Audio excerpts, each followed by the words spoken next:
नमस्कार, मी प्रदीप नणंदकर. आपण पाहत आहात इंद्रधनुष्य. आपल्याला एक जुनं नाटक आठवत असेल आणि त्या नाटकातला प्रसिद्ध डायलॉग, घर देता काका घर.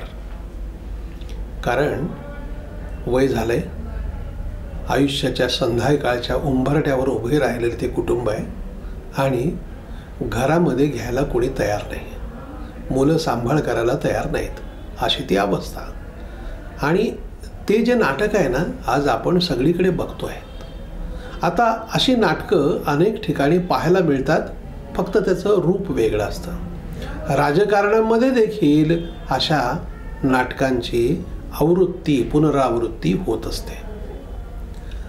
बघा काय होतं, वंचित बहुजन विकास आघाडी एक दबदबा याचा होता. पण या आघाडीनं कोणाबरोबर युती केली नाही असं नाही, सगळ्यांबरोबर युती करण्याची पद्धत. म्हणजे अगदी मागच्याच निवडणुकीमध्ये MIMची आघाडी केली प्रकाश आंबेडकरांनी आणि त्या MIMच्या आघाडी केल्यानंतर पुढच्याच निवडणुकीमध्ये आघाडीची बिघाडी झाली. आम्ही त्यांच्या माणसांना मतं दिली, आमच्या दलित समाज बांधवांनी तिकडे मतं दिली, पण त्यांची मतं आम्हाला मिळालेली नाहीत, म्हणून त्यांच्याबरोबर मी आता आघाडी करणार नाही असं जाहीर केलं. बघा 1.5 वर्ष होऊन गेले. मुंबई महापालिकेमध्ये शिवसेनेच्या सोबत आपण आघाडी करणार आहोत. दोघांचंही ठरलं, शिवसेना उद्धव ठाकरे गट. आणि एकतर ते उद्धव ठाकरे गटाबरोबर फार त्यांचं एकदा एकनाथ शिंदे बाहेर निघाल्यानंतर त्यांची ताकद कमी झाली आणि त्यामुळे एखादा माणूस जर आघाडी करायला येतो म्हटल्यानंतर उद्धव ठाकरे हे आसुसलेले असायचे. त्यातूनच मग संभाजी सेनेबरोबर आम्ही करू, त्याच्यानंतर प्रकाश आंबेडकरांशी करू. आता ती निवडणूकच लागत नाही. मग प्रकाश आंबेडकर हे प्रयत्न असे करत होते की आपल्याला एकूण इंडिया आघाडीमध्ये जाता येईल का.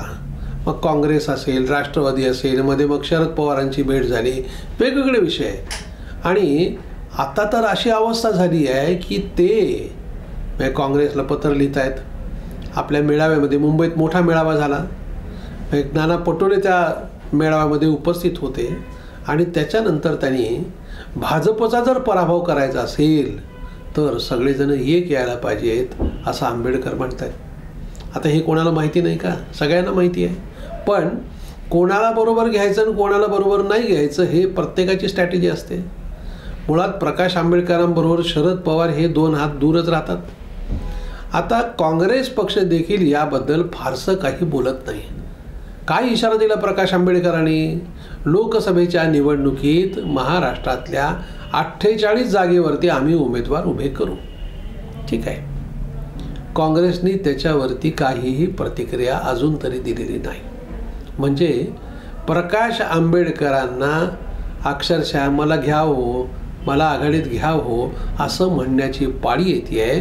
पण त्यांची ताकद किती जरी असली तरी यांच्याबरोबर आघाडी करायची की नाही हे अजून इंडिया आघाडीतल्या घटक पक्षाचं ठरत नाही.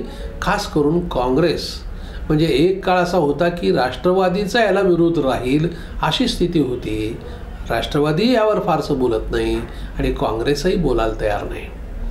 बघा ह्या आंबेडकरां साहेबांनी काय काय इशारे देऊन झाले हो. आमचं काही भाजपबरोबर आम्ही आघाडी करणारच नाही असं काही नाही, असं विधान झालं त्यांचं. म्हणजे बघा संघाच्या विरोधामध्ये बोलतात आणि मधच हे एक स्टेटमेंट त्यांनी केल्यामुळं लोकांच्या भुवया उंचावल्या होत्या. काय आंबेडकर काय भाजपबरोबर आघाडी करतील की काय अशी शंका वाटत होती.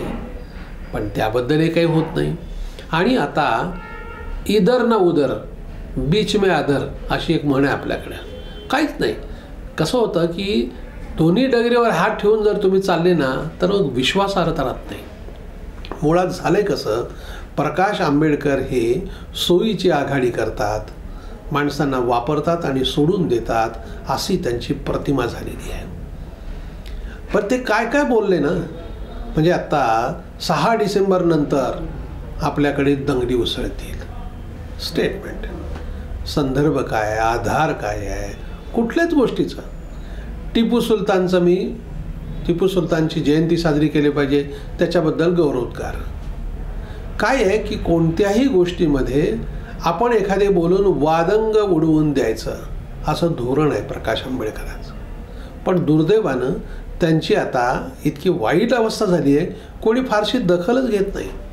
त्यांची ताकद आहे, त्यांच्याकडे माणसं आहेत, पण या माणसाचं हे नेतृत्व करत असताना स्वतःच्या ताकदीवर प्रकाश आंबेडकर एकाही जागेवर निवडून येतील अशी स्थिती नाही. मागच्या निवडणुकीमध्ये काय झालं? अशाच घोषणाबाजी झाली ना, कुठे एकही जागा निवडून आली नाही. 2024मध्ये फार काही वेगळं होईल असं नाही, पण स्वतःच्या अस्तित्वासाठी ते धडपडत आहेत. यांना सगळं म्हणजे एकूण RPI सगळा एक यायला पाहिजे. प्रकाश आंबेडकरांना रामदास आठवले असं म्हणाले की तुम्ही नेतृत्व करा, मी माघार घेतो. हेही बोलून झालं, पण त्यांना नेमकं काय करायचं आहे हे काही स्पष्ट होत नाही. आणि त्यातूनच त्यांची अवस्था अशी झाली आहे, घर देता का घर प्रमाणे माझ्यासोबत आघाडी करता का हो आघाडी असं म्हणण्याची पाळी येते आहे. आणि कोणीही त्यांच्याकडे सध्या तरी हात मिळवायला तयार नाही. निवडणुकीतला अजून वेळ आहे, 4 महिने. कदाचित ऐन वेळेला काही होऊ शकतं, पण सध्या तरी ठंडा करके खाव असं धोरण विरोधकांनी ठरवलेलं आहे प्रकाश आंबेडकरांच्या बाबतीत. आणि त्यामुळे प्रकाश आंबेडकर हे पुरते अडचणीत आले आहेत. धन्यवाद. आपल्याला हा जर व्हिडिओ आवडला असेल तर तो लाईक करा, फॉरवर्ड करा व सबस्क्राईब करा.